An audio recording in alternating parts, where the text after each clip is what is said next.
এখন আমার মনে হয় ভারতের খেলার সময় হয়েছে। ভারত খেলছে, সার্জিও গোর খেলছে, দীনেশ ত্রিবেদী খেলছে, ভারতের বিদেশ মন্ত্রক খেলছে এবং চুপচাপ। এবং হাসিনা তার স্টেটমেন্ট দিয়েছেন, তিনি ফিরবো বলেছেন, মৃত্যু ভয় পাই না। এবার দেখা যাক কি হয়। ইন্টারেস্টিং যে উনি আসলেই ওনাকে ফাঁসিতে লটকে দেবে। এবার উনি নিজের থেকে এখন বলছেন আমি ফেরত যাব। এইবার এরা গেছে ফেঁসে, কারণ মিটিংটা না করা নিয়ে ভারতের উপর বাংলাদেশ থেকে অনেক চাপ দেওয়া হয়েছিল। বাংলাদেশের সরকার বলছিল ভারতের জমি ব্যবহার করে উনি যেন কোনো পলিটিক্যাল কাজ না করেন। বাংলাদেশ কি করেছে জানেন? এই যে স্পিচটা আমি আর আপনি দেখলাম টিভিতে, এটা বন্ধ করে দিচ্ছে। বাংলাদেশের কোনো মিডিয়া চ্যানেল দেখাতে পারবে না। এবং বিএনপি এখন জামাতের সাথে মিলে একটা পাকিস্তানের সাথে মিলে একটা জোট করেছে এবং সেখানে ওনার এই বার্তাটা কিন্তু উনি ইংরাজিতে বললেন। কেন বলাটা, এটা যে জাস্ট উনি একলা রয়েছেন তা না, বৃহত্তর শক্তি আছে। আমেরিকার বহু মানুষ, বহু এজেন্ট বাংলাদেশে রয়েছে এই মুহূর্তে। ওনারা বলছেন যে আমরা ভারতের সাথে সম্পর্ক রাখতে চাই। এতদিনে মনে পড়লো ভারতের সাথে সম্পর্ক রাখতে চাই। ভারত যখন নিজের তাসগুলো ফেলছে, এখন তুমি সম্পর্ক রাখতে চাও। এর আগে খালি সেভেন সিস্টার শুনতাম তোমাদের মুখে, আর এর আগে আমরা খালি শিলিগুড়ি করিডোর আর চিকেন নেক শুনতাম। তো এখন আমার মনে হয় ভারতের খেলার সময় হয়েছে। ভারত খেলছে, সার্জিও গোর খেলছে, দীনেশ ত্রিবেদী খেলছে, ভারতের বিদেশ মন্ত্রক খেলছে। হ্যাঁ, ওরা চাইছে যে শেখ হাসিনা ফেরত আসুক। দাও দাও দাও, দরকার নেই। তোমাদের প্রাইম মিনিস্টার, তোমাদের প্লেনে করে, তোমাদের আর্মির জেনারেলরা, তোমাদের ডিফেন্সের পাইলটরা ওনাকে চালিয়ে এখানে নিয়ে এসছেন। তো আমরা কবে নিয়ে এসছি ওনাকে? যে ছাত্র আন্দোলন থেকে দেখা গেল টেররিস্ট আন্দোলন হলো এবং তারা কিন্তু office building, bridge, railway line এইসব পুরাতে শুরু করেছে। তখন আমি গভর্নমেন্ট, তো আমার তো দায়িত্ব মানুষকে প্রোটেক্ট করা। তো আমি সেই জন্য আমার পুলিশ গুলি চালিয়েছে। এটা তো সারা পৃথিবীতে হয়, আমরা আমেরিকাও তো দেখেছি, ভারতেও দেখেছি, তাই না? ভারতে কিছুদিন আগে গুলি চালিয়েছে পুলিশ। তো এটা তো হতেই পারে। যে 2 বছর ওনার হলো, আপনি যদি দেখেন 2 বছর আগে এই দিনে উনি চলে আসেন। এবং এখন অবস্থা কি, যে কিছুদিন আগে উনি জানান যে উনি বাংলাদেশে ডিসেম্বরের মধ্যে ফিরবেন। এইবার বাংলাদেশ একটু ফাপড়ে পড়ে গেছে। তার কারণ হচ্ছে এতদিন ধরে বাংলাদেশ ভারতকে দুষছিল, ভারতকে বলছিল যে ভারত কেন লুকিয়ে রেখে দিয়েছে আমাদের প্রধানমন্ত্রীকে, মানে পালিয়ে গেছেন উনি, এবং ভারত ফেরত দিক। এবং এরকম চুক্তি ভারতের সাথে আছে যে অপরাধীদের ফেরত দিতে হবে। আর ভারত বলেছে যে ফেরত দেওয়ার প্রসেসটা তো ল অ্যান্ড অর্ডার দেখবে, আইন পথে চলবে, অনেক লম্বা প্রসেস। ভারত এরকম জবাব দিয়েছিল। এবার উনি নিজের থেকে এখন বলছেন আমি ফেরত যাব। এইবার এরা গেছে ফেঁসে, কারণ উনি যদি ফেরত আসেন তাহলে এই মুহূর্তে বাংলাদেশের যে অবস্থা, সেখানে অনেক ঝামেলা হয়ে যাবে। কারণ যে বিএনপি পার্টি, তাদের অপোজিশন হচ্ছে আপনি জানেন জামাত, তাদের অনেক সিট আছে। এবং বিএনপি এখন জামাতের সাথে মিলে একটা পাকিস্তানের সাথে মিলে একটা জোট করেছে এবং সেখানে ওনার এই বার্তাটা কিন্তু উনি ইংরাজিতে বললেন। কেন বললেন? এটা বাংলাদেশের মানুষের জন্য ছিল না, এটা বিশ্বের মানুষের জন্য ছিল।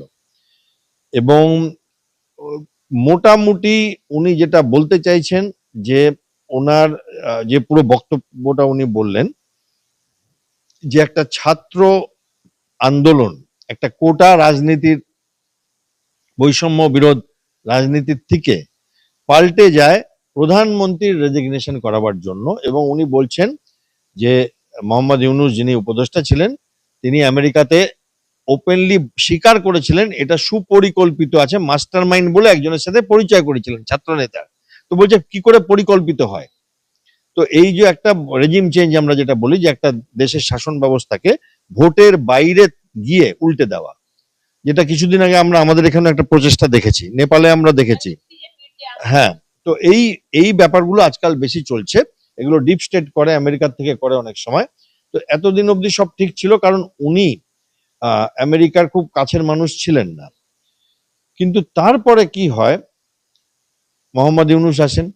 মোহাম্মদ ইউনূস আসে, কিছু অদ্ভুত অদ্ভুত কাজ করেন, যেটাতে পাকিস্তান এবং চীন গুরুত্ব পায়, আমেরিকার গুরুত্ব কমে যায়। এবং সেইখানে আমেরিকার একটু টনক নড়ে।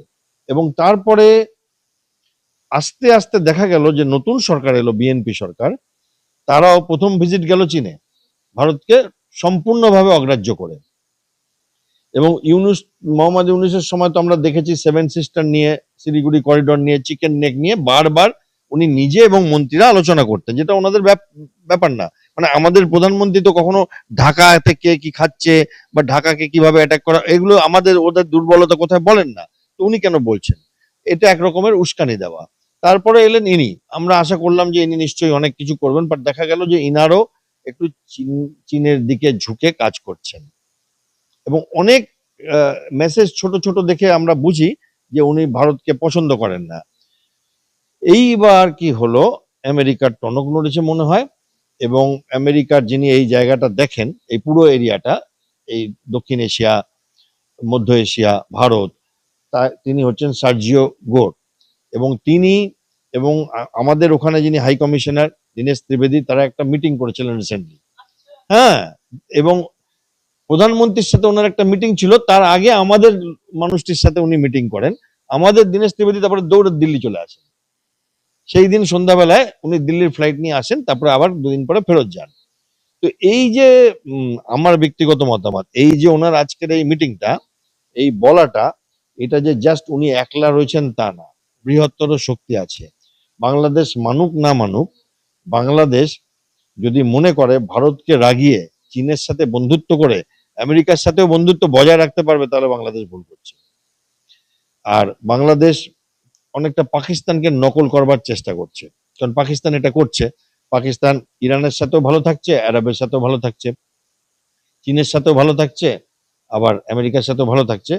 তো সেইখানে ওরা চেষ্টা করছে, বাট এগুলো খুব কম সময়ের জন্য হয়।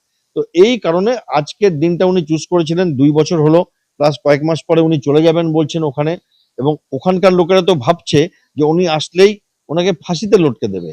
ওরা বুঝতে পারছে না যে অত সোজা হবে না ব্যাপারটা, সারা বিশ্বে তাকিয়ে আছে। কি হবে স্যার, তাহলে কি হতে পারে? দেখুন, হতে তো অনেক কিছুই পারে। একটা শেখ হাসিনা আজকে বললেন, আমি আমার প্রাণের ভয় পাই না, আমি ডিসেম্বরেই ফিরবো। উনি বললেন ফিরবো, আমি ব্যক্তিগত ভয় পাই না, আমি আমার মানুষদের, দেশের মানুষের জন্য চিন্তা। আরো অনেক কথা বললেন যে দেশে এখন একটা অরাজকতা চলছে, মূল্য বৃদ্ধি হয়েছে, টেররিস্টরা বেড়ে গেছে, টেররিস্টদের জেল থেকে ছেড়ে দেওয়া হয়েছে। ভারতের নাম না দিয়েই অলমোস্ট বললেন, কারণ ওই টেররিস্টগুলো তো ভারতের বিরুদ্ধে কাজ করছিল, আমাদের উলফাকে মদত করত, পাকিস্তানকে মদত করত, এবং তাদের দিল থেকে এই যে আনসারুল বাংলার আপনি যদি জয়সুদ্দিন রেহমানি, যিনি বলেছিলেন যে ভারতের পশ্চিমবঙ্গের মুখ্যমন্ত্রী কেন আমাদের হয়ে লড়ছেন না। তো এইবার এই এই কথাগুলো উনি হাইলাইট করলেন, এবং উনি বললেন ছিল যে আমি ফিরবো।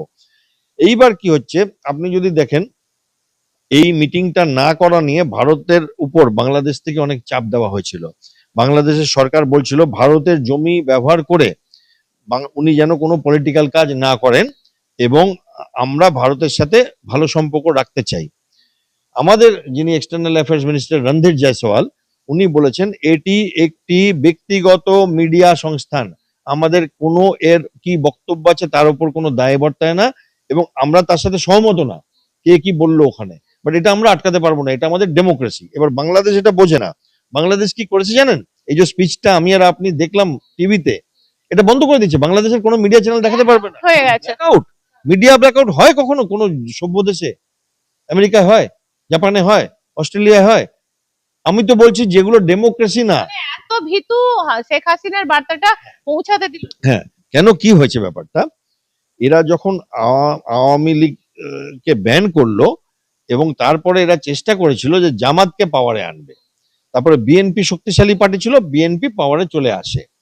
তাহলে কি হলো, মেইন, যদি ধরুন আজকে বিজেপি সরকার কংগ্রেসকে ব্যান করে দিল, বা আমাদের রাজ্যে তৃণমূলকে ব্যান করে দিল, তাহলে তো ইলেকশন লড়ার মানে হয় না, ফাঁকা মাঠে গোল। তো সেটাই তো হয়েছে না, ফাঁকা মাঠে গোল হয়েছে।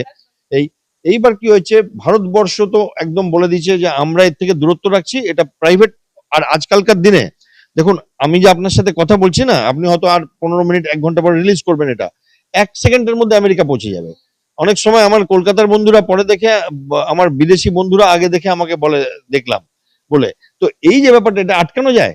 আপনি একটা ব্যান করে কিচ্ছু হবে না, ভারত থেকে পৌঁছে যাবে, এখান থেকে পৌঁছে যাবে, ওখান থেকে পৌঁছে যাবে, বাট ওরা আটকাবার চেষ্টা করছে। এই ডেমোক্রেসিকে আটকে পলিটিক্যাল পার্টিকে ব্যান করে আগেকার দিনে হতো, এখন তো এগুলো আরব রাজ্যগুলো হয় না, আফ্রিকান সোশ্যাল নেটওয়ার্কিং সাইট তো ওরা আটকাতে পারবে না, কারণ আওয়ামী লীগের পেজ থেকে হাসিনার ভয়েসটা গেছে। একদম একদম কি করে আটকাবে, সারা বিশ্বে ছড়িয়ে যাবে, এবং বিশ্বের যারা বাংলাদেশে সারা বিশ্বের লোক আছে তারাই তাদের বাড়িতে পাঠিয়ে দেবে। কতদিন আটকাবে? এটা একটা প্রচেষ্টা, এটা প্রচেষ্টা আসছে, আপনি যেটা বললেন আমি সহমত। এই প্রচেষ্টা আসে রাগ থেকে আর ভয় থেকে, ভয় থেকে রাগ আসে, এবং সেই রাগটা এরা চেষ্টা করেছিল ভারতকে বুঝিয়ে সুঝিয়ে ওনার মুখ বন্ধ করবার। ভারত বলেছে আমরা এর মধ্যে ঢুকছি না, এই। বাট আসলে আপনি যদি আমার জিজ্ঞেস করেন, ভারতের মধ্যে আছে, আমেরিকার মধ্যে আছে, এর মধ্যে কোনো সন্দেহ নেই।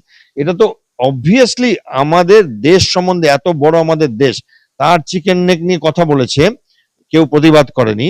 তার শিলিগুড়ি করিডর, তারপরে ওইটা কি বলে আপনার নর্থ ইস্ট 7 সিস্টার নিয়ে কথা বলেছে, বঙ্গোপসাগর নিয়ে কথা বলেছে, ভারত চুপচাপ গুটি সাজিয়ে গেছে। এবং এখন আমেরিকা রিয়েলাইজ করছে এই জায়গাটা তো চায়না ঢুকে পড়লো, এবং আমাদের সাথে ওদের কিছু তিস্তা প্রকল্প ছিল, একটা মঙ্গোলা পোর্ট ছিল, সেগুলো আস্তে আস্তে চায়নার দিকে ওরা দিচ্ছে। তো ভারত বলছে ঠিক আছে, তাহলে এই যে পুরো ব্যাপারটা হচ্ছে, উনি যদি বলেন আমাকে ফেরত দিয়ে আসো, ভারত গিয়ে ফেরত দিয়ে আসবে।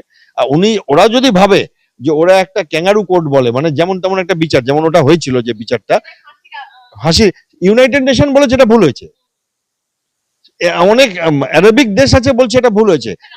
একটা প্রাইম মিনিস্টারকে অ্যাবসেন্সিয়াতে ফাঁসি দেওয়া যায় এরকম ভাবে? শেখ হাসিনা ফিরে গেলে জেল হতে পারে ওনার। হ্যাঁ, হতেই পারে, অ্যারেস্ট তো হবেন, জেল হতে পারে, বাট দুম করে যে ফাঁসি দিয়ে দেবে বা ওনার পার্টিকে অনেক লম্বা ব্যান রাখবে, এইটা আমি যতটুকুনি বুঝি আমেরিকান গভর্নমেন্ট চাইছে না। খুন করে দিতেও পারে হাসিনা। হ্যাঁ, গুম খুন তো হতেই পারে। দেখুন, অ্যাসাসিনেশন তো ওনার বাবাকে তো আর্মির লোকেরা মেরেছিল। আচ্ছা, যিনি এখন প্রাইম মিনিস্টার আছেন তার বাবাকে কে মেরেছিল? তিনি তো ওই দেশের রাষ্ট্রপতি ছিলেন, তাকেও তো ওনাদের নিজেদের লোকেরা মেরেছিল। তো এদের তো এইরকমই হচ্ছে, মানে এনার এনার বাবা ছিলেন, তারপরে এনার মা হলেন, এখন ইনি প্রধানমন্ত্রী, তো ফ্যামিলি ট্রেডিশনে চলে আসছে। উনি ওনার পরিণতিটা ভেবেই নিয়েছেন কি হতে পারে। হ্যাঁ, উনি তো বললেন পরিষ্কার যে আমি ভয় পাই না, আমি বহুবার অ্যারেস্ট হয়েছি, আমার নিজের, এনার তো পুরো পরিবারকে গুলি করে মেরেছিল, ইনি সেদিন বাড়িতে ছিলেন না, ইনি প্রাণে বেঁচে গেছিলেন। এনার জীবন যদি আপনি পড়েন, এক অদ্ভুত জীবন। তো সেইখানে উনি হয়তো এখন সত্যি মৃত্যু ভয় চলে গেছে, অনেক বয়সও হয়েছে, দেশে গিয়ে মরবো, এটাও হতে পারে। বড় কোনো শক্তি ওনার পিছনে এসে দাঁড়িয়ে গেছে, বড় কোনো শক্তি দাঁড়িয়ে গেছে, যারা বুঝেছে এই ইউনুসের খেলাটা ভুল হয়েছিল, এরা সব চীনের দিকে ঝুঁকছে। তখন তারা এখন বোধহয় মনে হচ্ছে যে কিভাবে চীনের থেকে মুখ থেকে বার করে আনবে। এই মুহূর্তে আমি আপনাকে বলছি দায়িত্ব নিয়ে, আমেরিকার বহু মানুষ, বহু এজেন্ট বাংলাদেশে রয়েছে এই মুহূর্তে। তারা এই যে গড়ে মিটিং করছে, ওনার একটা ডিনার ছিল ওখানকার হোম মিনিস্টারের সাথে, ক্যান্সেল করে দিয়েছেন উনি, জাননি। এবং আমাদের হাই কমিশনের সাথে ঢাকায় বসে মিটিং করছেন। আপনি যদি বাংলাদেশের ইউটিউব দেখেন, তোলপাড় হচ্ছে যে ভারতের হাই কমিশনের সাথে আমেরিকার লোক কেন আমাদের ঢাকায় বসে মিটিং করছে। আরে ভাই, তোমাদের দেশ নিয়ে ডিসাইড করছে, তোমরা কতটা বাদনামি করলে ভারত কি করবে, সোজা কথা এতে। মানে দীনেশ ত্রিপাঠী যিনি ওইখানের এই মুহূর্তে হাই কমিশনার হয়েছেন বাংলাদেশের, তো মানে উনি খুব বড় খেলাই খেলছেন। অফকোর্স, উনি কি আজকের লোক নাকি? ওনাকে কি এমনি এমনি বানিয়ে দিয়েছে নাকি যে এই তুমি প্রধানমন্ত্রী হয়ে যাও, এই তুমি রাষ্ট্রমন্ত্রী, যেখানে এখানে হতো এরকম না তো। উনি তো রেলমন্ত্রী ছিলেন, উনি তো অনেক লম্বা জীবন ওনার পলিটিক্যাল ক্যারিয়ার। ও উনি একদম আর এত বড় একজনকে বানিয়েছে বলে, এর আগে হাই কমিশনার কারা হতো জানেন? আইএফএস অফিসাররা। এই প্রথম এত বড় একজন পলিটিক্যাল ক্যাবিনেট বার্থ আলা মন্ত্রী হলো। তো ফলে বাংলাদেশ তো বুঝতে পারছে না হচ্ছেটা কি। হ্যাঁ, ওরা চাইছে শেখ হাসিনা ফেরত আসুক, দাও দাও দাও, যে ভারত দেবে না, যাও। এবার যাচ্ছেন উনি, এখন ওরা বলছে এই বোমটাকে নিয়ে আমরা কি করব। কারণ ওরা জানে শেখ হাসিনাকে যদি ব্যক্তিগত হানা করা হয় তাহলে বাংলাদেশের কি হবে, সেটা ওরা জানে। তো আমার মনে হয় যে আমাদের জন্য এটা একটা ভালো সময়, যে এই সময় ভারতবর্ষ, যদিও আমেরিকার সাথে নানান রকম ভারতবর্ষের অশান্তি চলছে ডোনাল্ড ট্রাম্পকে নিয়ে এবং ট্যারিফ নিয়ে, তাও কোথাও কোথাও ভারতবর্ষের সাথে আমেরিকা একসাথে বসে কাজ করছে, আমার মনে হয় আরো কোনো বড় আমেরিকার শত্রুকে আটকাতে। তবে ডিসেম্বরে হাসিনা ফিরে যাবেন।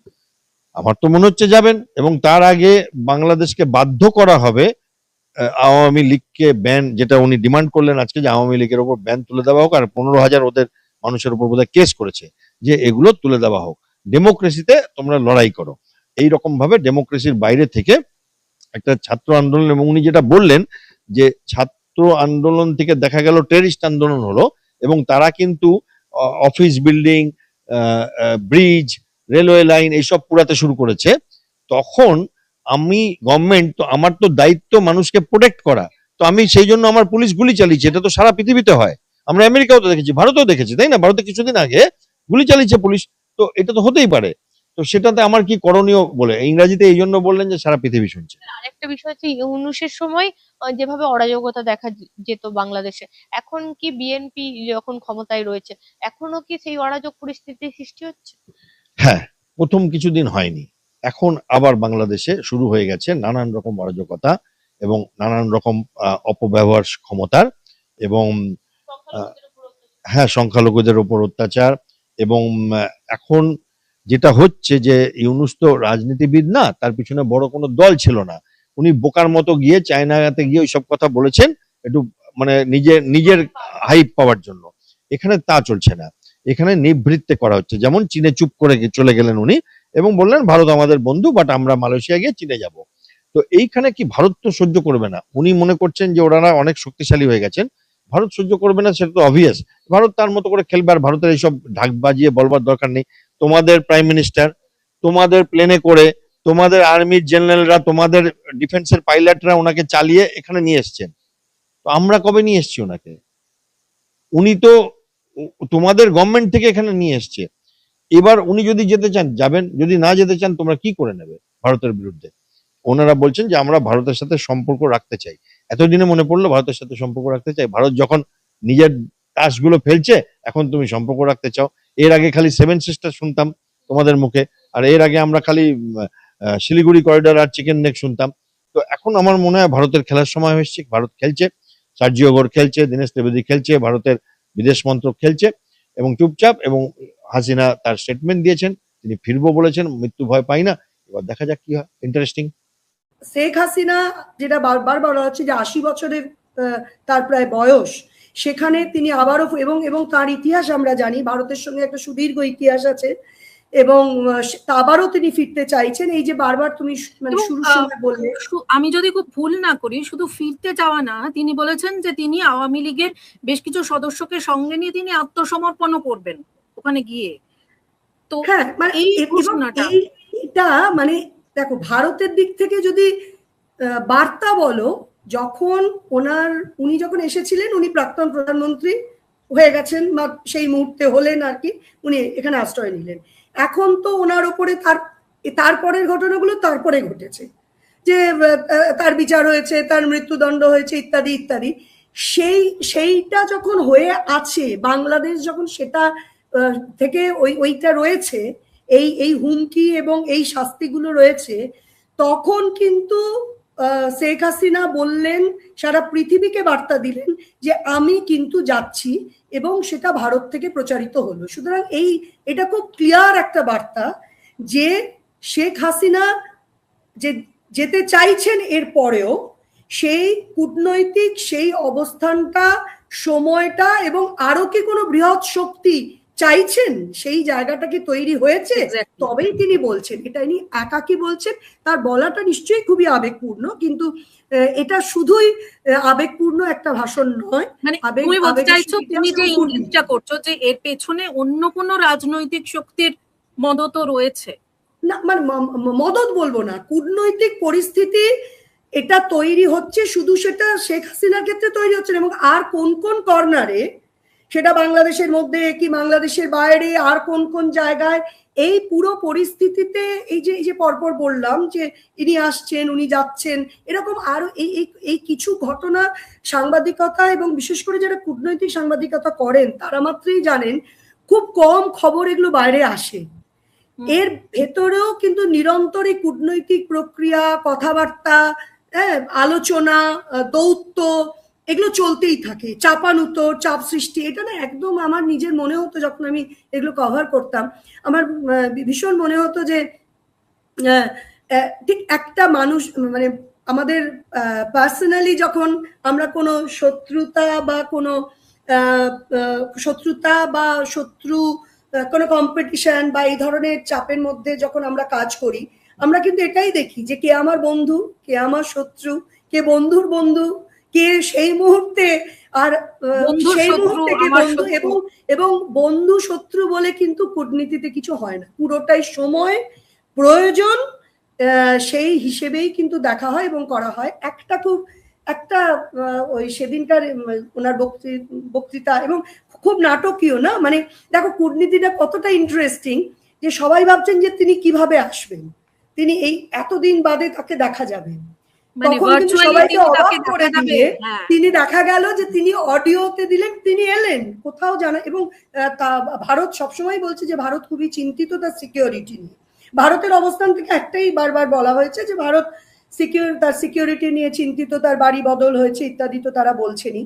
তো খুব ইন্টারেস্টিং যে এইটা, যার আমার তো সাংবাদিক হিসেবে দারুণ লেগেছে যে সবাই যখন বসে আছে কিভাবে হবে, সেখানে কোথা থেকে বলছেন কি বলছেন জানা গেল না, অথচ তার বার্তাটা দেওয়া গেল। দেখো তারেক রহমান তিনিও যখন যুক্তরাজ্যে ছিলেন এরকম কিন্তু বহু মানে অডিও বার্তা তিনিও তো দিয়েছেন, তিনিও তো এরকম ভাবে কিন্তু কিন্তু এইখানে এই যে অডিও বার্তাটা দেওয়া, এখানে ওই তো মানে সাপও মরলো লাঠিও ভাঙলো না, কূটনীতিও রইলো কেউ, মানে এটা হয় কি যে তুমি অনেক কথা বাংলাদেশ বলেছে, অনেক অনেক কিছু বলেছেন, কিন্তু ভারতের দিক থেকে আইনগতভাবে ভারত একদম প্রত্যেকটা তার ঠিক স্টেপ নিয়ে পুরো জিনিসটা হয়েছে। এটা এবার যেটা দেখা খুব ইন্টারেস্টিং যে এই যে ডিসেম্বর মাসে উনি যাবেন বলছেন, এই অগাস্ট চলে গেল, সামনে বিমস্টেক, তারেক রহমান আসেন কিনা, আর কি কি হয়, এই যে এইটা এবার দেখার যে সামনের ডেভেলপমেন্ট গুলো কি কি হয় সেটা খুব জরুরি। আর এর সঙ্গে সঙ্গেই যেদিনকে হাসিনার এই বক্তব্য আমরা শুনলাম, ভার্চুয়াল বক্তব্য, তার প্রায় সঙ্গে সঙ্গেই আমরা দেখলাম যে তার ছেলে তিনি বললেন যে ভারতের কাছে এখন নাকি মানে বাংলাদেশ এখন প্রায় দ্বিতীয় পাকিস্তান হয়ে উঠছে। এই যে মানে কোট আনকোট এই যে ওনার বক্তব্যটা, এটাকেই বা তুমি ঠিক কিভাবে দেখছো বা কিভাবে ব্যাখ্যা করবে? দেখো, এই যে গত 2 বছরটা যদি দেখা যায়, সেই 2 বছরে ভারতের তো মানে এটা শুধু ভারত বলে না, যদি আমরা ব্যক্তিগতভাবেও দেখি, সোশ্যাল মিডিয়া বাহিত হয়ে, আচ্ছা আমি এখানে না ইন্টারাপ্ট করে একটা একটু মজার কথাটা বলি, আমার খুবই ছেলে মানুষই লেগেছে একটা জিনিস, সেটা হচ্ছে যে বাংলাদেশের কোনো চ্যানেল যাতে এই শেখ হাসিনার এই প্রেস কনফারেন্স যাতে না দেখাতে পারে সেটার একটা ব্যবস্থা হয়েছিল এবং সেটা হয়নি, কিন্তু সেখানে বিদেশি সমস্ত সংবাদ সংস্থা তারা তো সেগুলো প্রচার করেছে। না আমার এটা খালি মনে হচ্ছিল, হয় না সেই মানে এইরকম একটা যুগে আমি যদি আমার ছেলে মেয়েকে বলি তুমি মোবাইল দেখবে না, সেই রকম ঘটনা আমার লাগছিল যে আমার কিছু চ্যানেলকে উপরে আমি একটা এমবার্গো তৈরি করলাম, তাতে কি এলো কেন, এটা একটা গোটা পৃথিবী শুনলো সেটা। হ্যাঁ মানে গোটা পৃথিবী শুনলো এবং কিছু এসে যায় না, তুমি জানলা দরজা বন্ধ করে বসে থাকলেই বাকি। যেটা বলার যে দেখো, যদি ব্যক্তিগতভাবেও যদি দেখা যায়, শুধু গণতান্ত্রিক জায়গা, গণতান্ত্রিক ডেমোক্রেসি থাকুক, এইটা শুধু এক্সপেকটেশনের সঙ্গেও কিন্তু একটা সেকুলার জায়গার কথাও কিন্তু বারবার মনে করা হয়, যেটা আমরা কিন্তু সোশ্যাল মিডিয়া মারফত যখন আমরা দেখেছি যে কি সেই জায়গাটা বারবার ভঙ্গ হয়েছে গত 2 বছরে। এবং একটা সময় আমি জানি যে যাদের এক সময় যারা 1971 দেখেছে, যারা ওই দেশভাগের সময় চলে এসেছেন, তারা কিন্তু মানে একদম যেন রিপ্লে দেখছিলেন যে সেই কষ্ট সেই যন্ত্রণাটা, যারা আমি পশ্চিমবঙ্গের মানুষদেরই বলছি অনেকে, তারা সেটা যেন রিপ্লে দেখছিলেন, তারা বলছিলেন আবার কি ওইখানে গেল, এবং যেন মনে হচ্ছিল যে কবে এটা শেষ হবে, এই বিভৎস একটা নারকীয় জায়গার কথা। এবং এখানে এইটার পেছনে তখন যে এই পাকিস্তানের কথা ইত্যাদির কথা বারবার সেখানে আসছিল, এবং আমি জানি না এখন মোহাম্মদ ইউনূস এখন মানে কি করছেন বা কোথায় আছেন বা করছেন, এবং তার দিক থেকে একটাও কোনো রকম সদর্থক পদক্ষেপ তো পাওয়া যায়নি। সুতরাং আমি না বহুবার বাংলাদেশ গেছি, আমার দুটো জিনিস সবসময় মনে হয়েছে।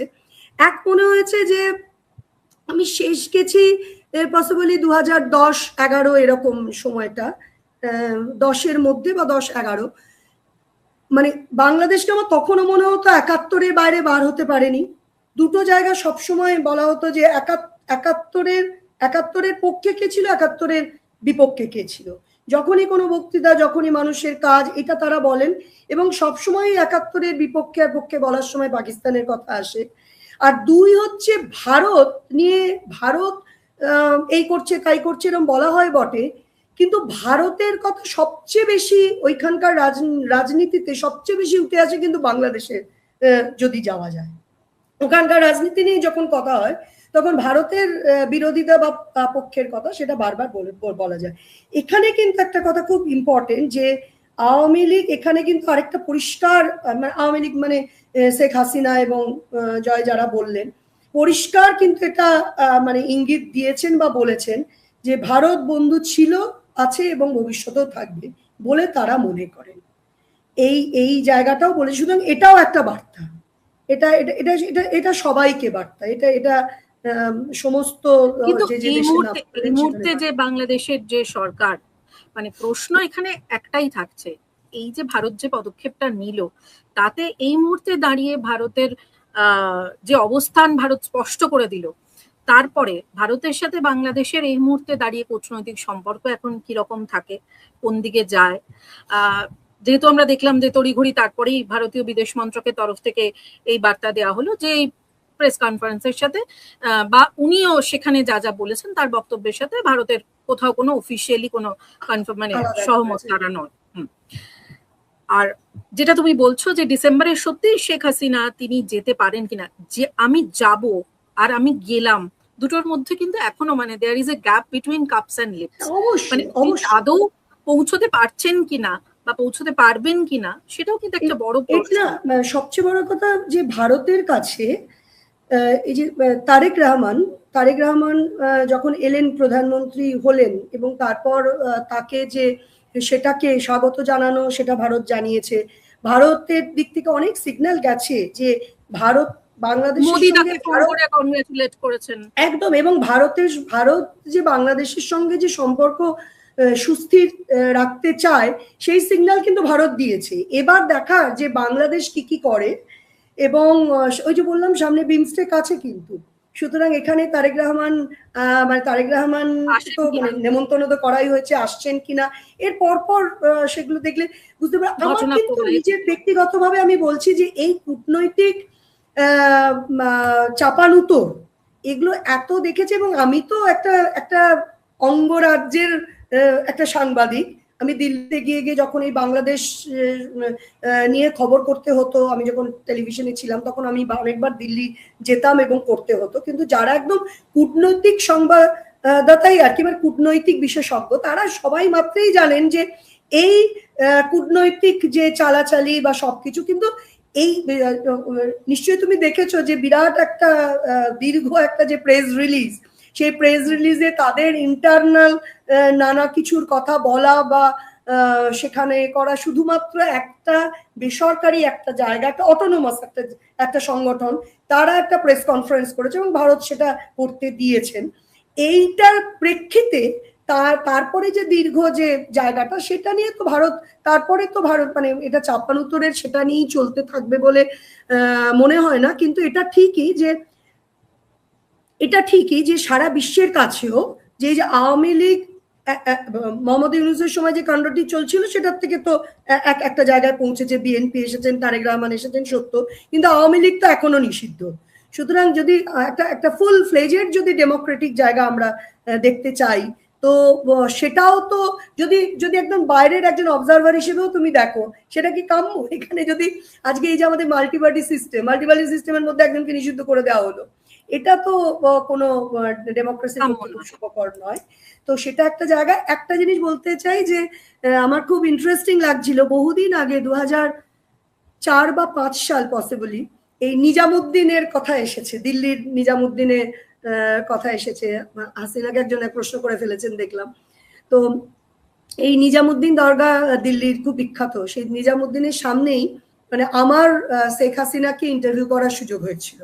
উনি এসেছিলেন এবং উনি ফেরত যাচ্ছিলেন, আমি কিছুতেই